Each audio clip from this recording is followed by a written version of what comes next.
We're taking a closer look at Syria, a country with a long, rich history, incredible natural resources, and unfortunately some very serious struggles. Let's explore the pros and cons of this Middle Eastern nation. One pro is natural resources. Syria is rich in natural resources including oil, natural gas, phosphates, and fertile agricultural land. These resources have historically been key to the country's economy and could be again someday. Next are major industries. Before the war, Syria had strong textile, agriculture, and food processing sectors. Olive oil, cotton, wheat, and citrus were all major exports. With peace and rebuilding, these industries could thrive again. Now for the cons. First, we have poverty. Millions of Syrians are living in poverty with limited access to food, clean water, healthcare, and education. Years of conflict have devastated the economy. Black market economy. With formal institutions weakened, the black market has grown, fueling smuggling, illegal trade, and making everyday life more difficult for the average citizen.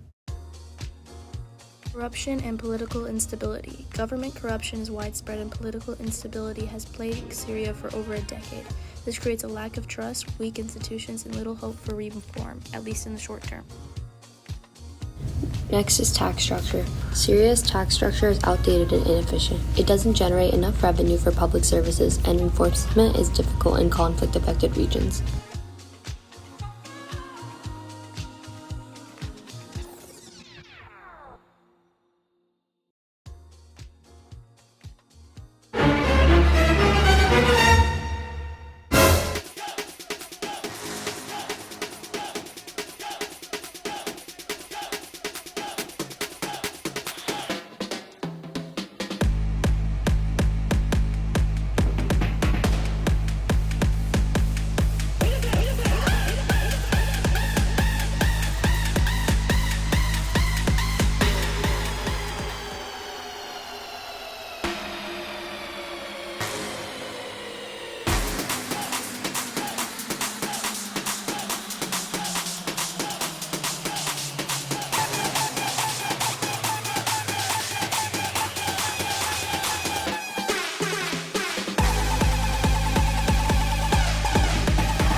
Bombs and conflict zones. Let's be honest, Syria is still an active conflict zone in some areas. Bombings, displacement, and ongoing violence remain tragic realities for many people. Transportation infrastructure. Roads, railways, and ports have been damaged or destroyed in the war. Moving goods and people across the country is slow, expensive, and often incredibly dangerous. Access to reliable internet and mobile networks is limited, especially outside major cities. This creates a digital divide that makes communication, education, and businesses even harder. Banking systems. Kiribati may be small, but its banking system is stable and regulated, offering basic services that support both individuals and small businesses across the country. Industry. With its massive exclusive economic zone or EEZ spanning over 3.5 million square kilometers, fishing is a huge deal. Tuna fishing in particular brings in vital revenue through licenses sold to foreign vessels. Big EEZ. That large EEZ isn't just good for fishing, it also gives Kiribati control over vast marine resources, which could become even more valuable in the future. Tourism. Pristine beaches, unique atolls, and rich Micronesian culture make Kiribati a hidden gem for adventure travelers. Tourism isn't massive yet, but there's serious potential. Trade deficit. The country imports far more than it exports, creating a large trade deficit. That's tough when you're far from major markets and reliant on external aid. Migration. Many citizens leave for jobs or better opportunities abroad, especially to places like New Zealand. That brain drain affects the local economy and labor force by reducing the amount of people who can help Kiribati become more gradually successful economically.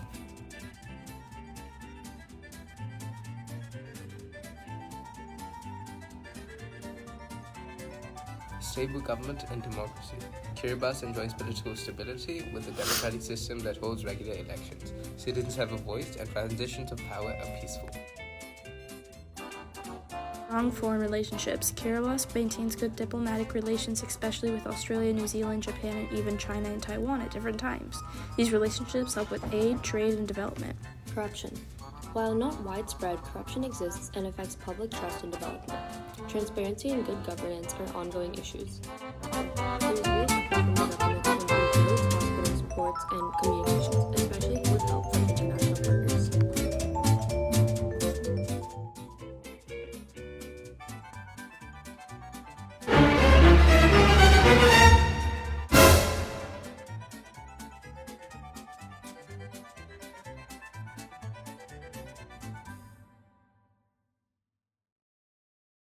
Let's start with Syria. Government and political stability.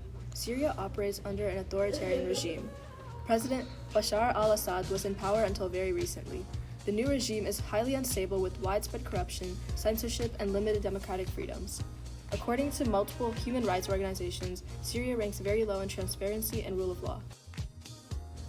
Education and human capital. Education institutions have been destroyed. Many children are out of school, especially in war zones. Women face significant educational and societal barriers. Because of this, women have limited access to education and have had a hard time moving up the societal scale and developing themselves.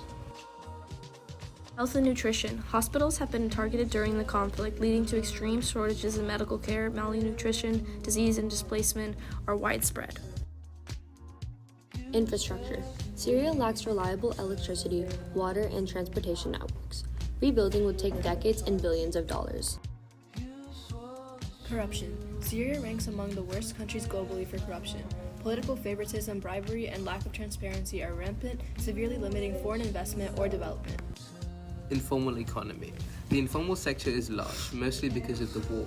This might help people survive short-term, but long-term it undermines taxation and regulation. Banking systems. Syria has both publicly and privately owned banks. While the banking sector has been heavily state-controlled for decades, private banks have been operating in Syria since 2001. However, this does not reflect how the banking system in Syria actually works, because most of the banking sectors are non-functional in many regions of the country.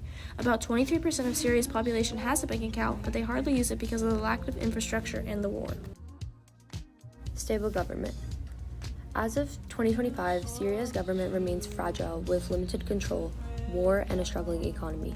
While President Bashar al-Assad's regime was dominant for over a decade, his fall in the winter of last year dramatically reshaped the political and security landscape for Syria. Northern Syria is under the Kurdish-led Syrian Democratic Forces, which are backed by the US. Northwest Syria remains under jihadist and opposition factions, and southern Syria has been under civil unrest, particularly in Suwadia. With President Assad's fall, it has intensified instability and triggered new power struggles. There are some external factors and threats to war in Syria that are also affecting its political system. Turkey and Israel are increasing involvement. Turkey is concerned about Kurdish groups while Israel targets Iranian-backed militias. Russia and Iran are still playing major roles, though their influence is waning due to internal challenges. Also, the threat from ISIS remains, particularly in central and eastern Syria. However, Israel and Turkey have begun technical de-escalation talks to avoid military clashes in Syrian territory. Some short-term economic effects from this political instability has resulted in the hyperinflation of the Syrian pound. The Syrian pound has plummeted / depreciated, severely weakening the country's purchasing power. There are 90% of Syrians who live in poverty and 1 in 4 is unemployed. This is leading to a loss in production of goods for the Syrian economy, as well as a decrease of economic well-being for the people. With the war going on, sanctions and the lack of investment have devastated the energy, healthcare and water systems. This has led Syria to have heavy dependence on humanitarian aid. There are many organizations that continue to support large segments of the Syrian population. Because of this, dependence could lead Syria to not being able to support itself when it becomes independent. Some long-term economic effects for Syria is its slow recovery trajectory. The UNDP projects that Syria's economy will not return to pre-2011 levels until 2080 at their current pace. Also, with Syria being a war-torn nation with political instability, foreign investors are unlikely to engage in rebuilding, which can lead to Syria's recovery to be a hard, expensive one. Because of violence in the country, many well-educated people are also fleeing the country in order to pursue their safety and careers, resulting in a brain drain in Syria. We believe that if Syria has comprehensive political settlement, lifting of sanctions, and major reconstruction efforts, Syria's economy will remain in a prolonged state of collapse, with full recovery taking several decades at least. What is Syria doing to increase their human capital? Syria has made various attempts over the years to improve its human capital, although progress has been severely disrupted by the ongoing conflict since 2011. Still, there are examples of efforts before and even during the war that reflect attempts to invest in human capital. Before the war, Syria had relatively high literacy rates and achieved nearly universal enrollment in primary education. According to UNESCO, primary school enrollment was over 90% by the late 2000s. The Syrian government expanded public universities and opened private universities starting in the early 2000s. This was part of a broader policy to improve access to tertiary education and boost skilled labor. Syria had built a fairly robust public health infrastructure prior to the conflict, with improvements in maternal and child health, vaccinations, and life expectancy. The WHO reports from the 2000s showing increasing health coverage and improved medical training. The country invested in medical education, with several universities offering medical degrees and producing healthcare professionals who worked across the Middle East. Prior to 2011, the Syrian government implemented reforms to strengthen vocational and technical training, aligning education outcomes more closely with the labor market needs.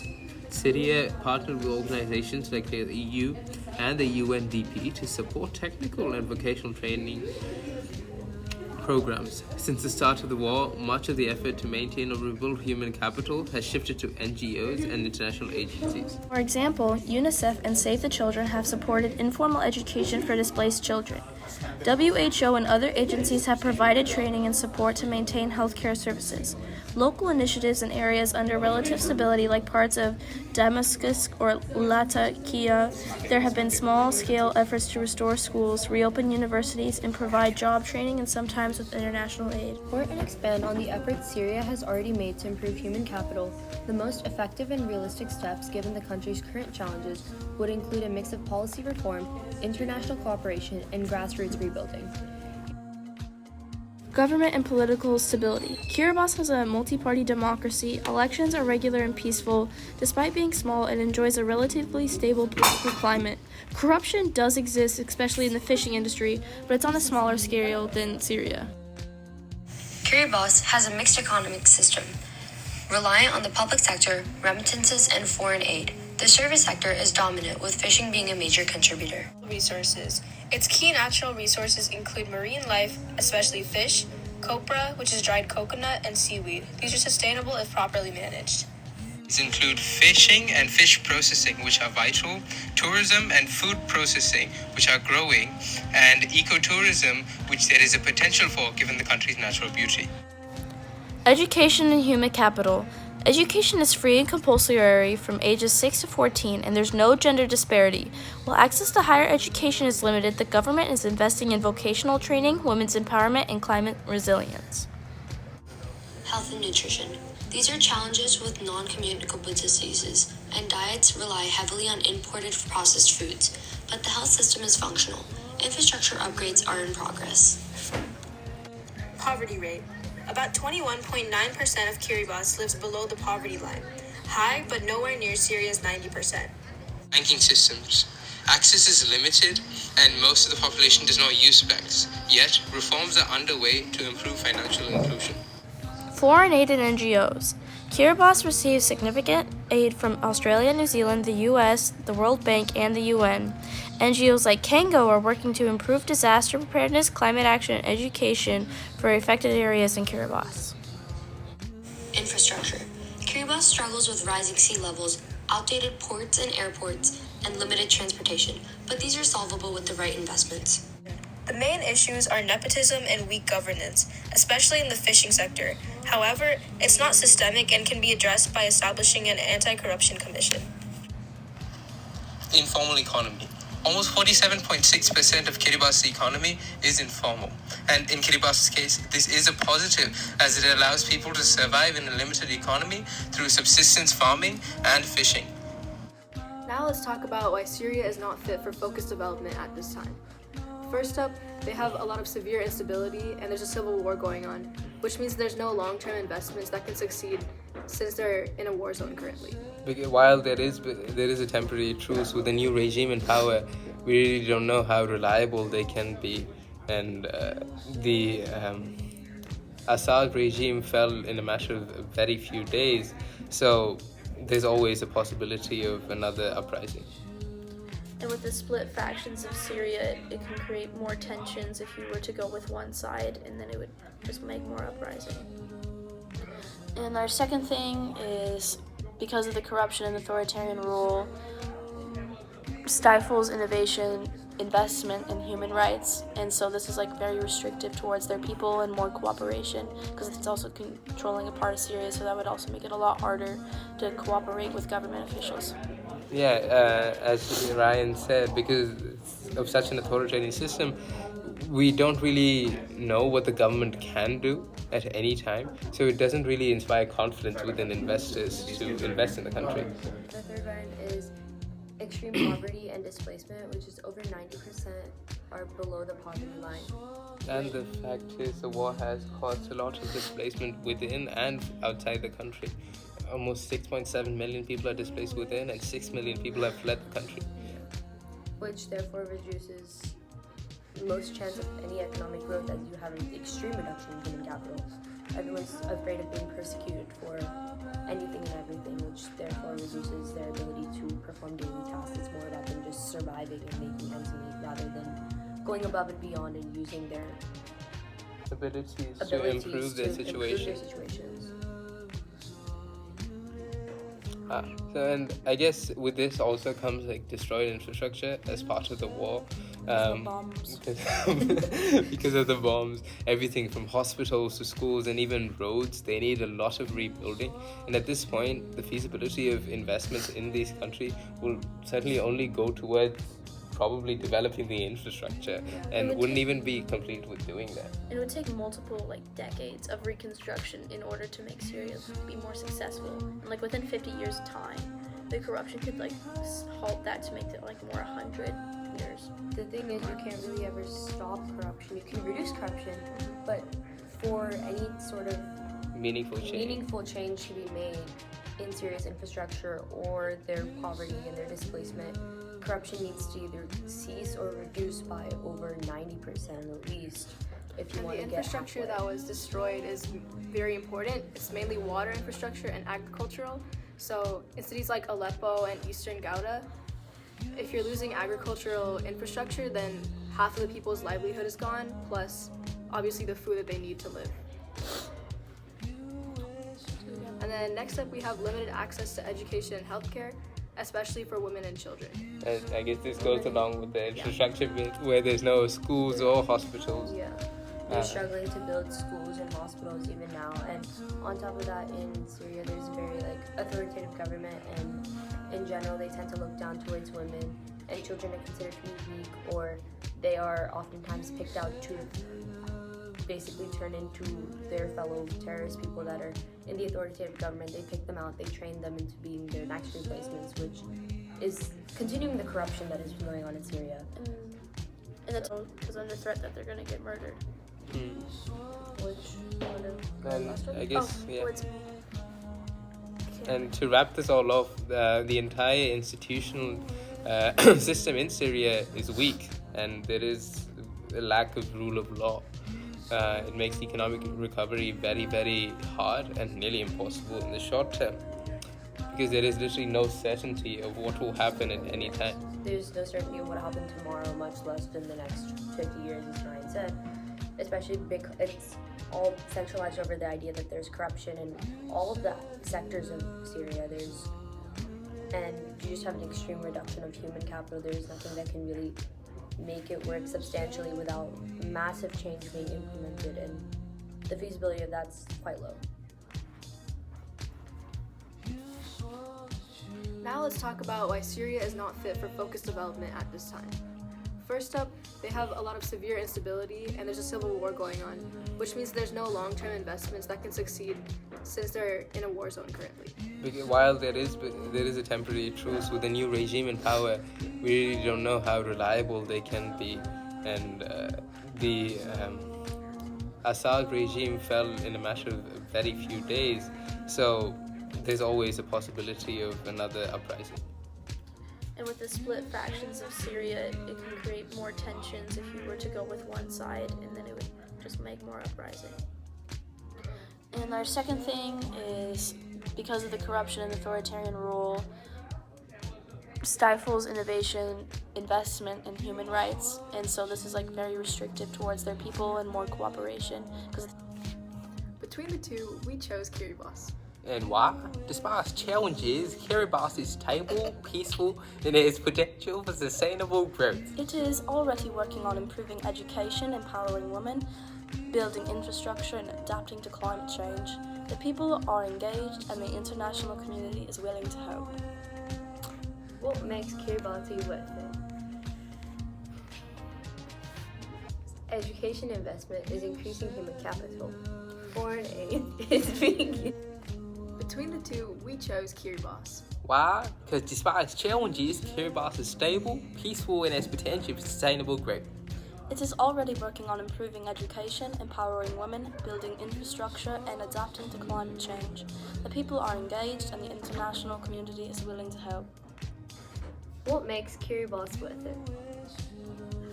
Education investment is increasing human capital. We've already explored how... I think I broke my accent. We've already explained how... No, I can't do it anymore.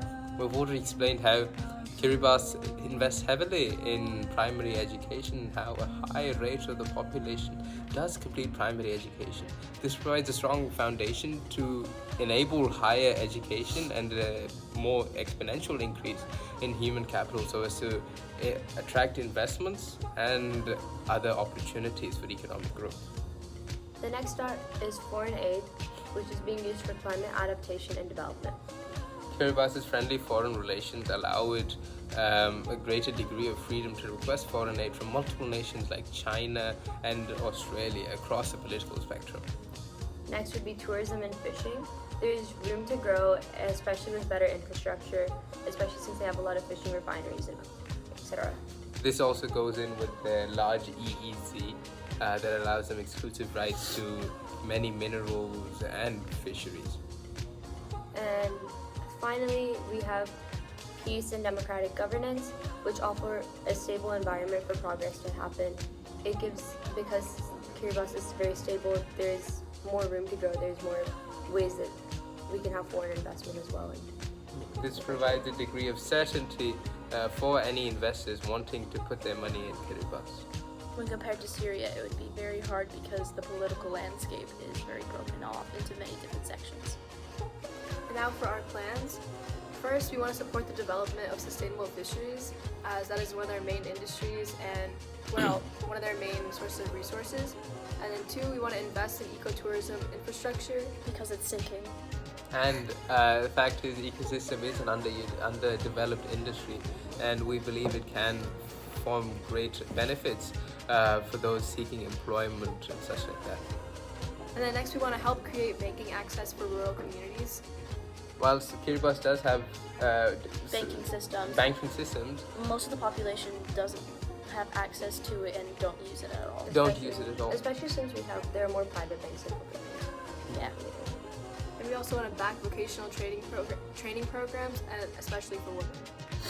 Even though, as we explore, women do have a higher graduation rate from secondary schooling and tertiary schooling, it is often that they are relegated to household work, which or lower level jobs, underemployment. as such, this does really help in combating that. And so this training could help also increase the human capital since there's going to be more like workers in the workforce. Especially since vocational training can mean everything from like very simple work, handiwork, which is something that's not generally considered like a woman's job, so it kind of explores the horizon for Female empowerment. female empowerment. And then lastly, we want to support the establishment of an anti-corruption commission. There's a lot of corruption in Kiribati's fishing industry because that's like the main exporter of their goods, and so the control of that would like lead to the power of Kiribati's government. And yet, Kiribati's corruption isn't as extensive as Syria's, because Syria's as well. Kiribati's corruption is mostly petty corruption. Like if you want to send a document through the bureaucracy, you just slide in $10. But in Syria, it's way worse, where cronies control the economic system, and it is very hard for anyone not already a part of it to grow. Yeah. In terms of Kiribati's corruption, there's more when it comes to the employment market. It's very centralized in the fishing industry, which is a little bit more easier to combat. You have only one area rather than a widespread industry. And what are the risks to Kiribati's development? Well, right now it's mostly climate change, because due to sea levels rising and the low elevation of most of Kiribati's atolls, it is very hard for it to stay above the sea level.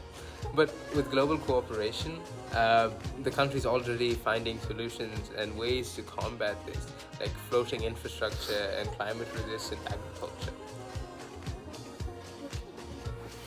So, when we weigh the evidence, the decision becomes clear. Kiribati, although small and facing climate challenges, is on a path towards progress. A country where targeted investment and support could make a real lasting difference. Syria, while once thriving, needs peace and political reform to get anywhere at this point. Thank you, and stay curious.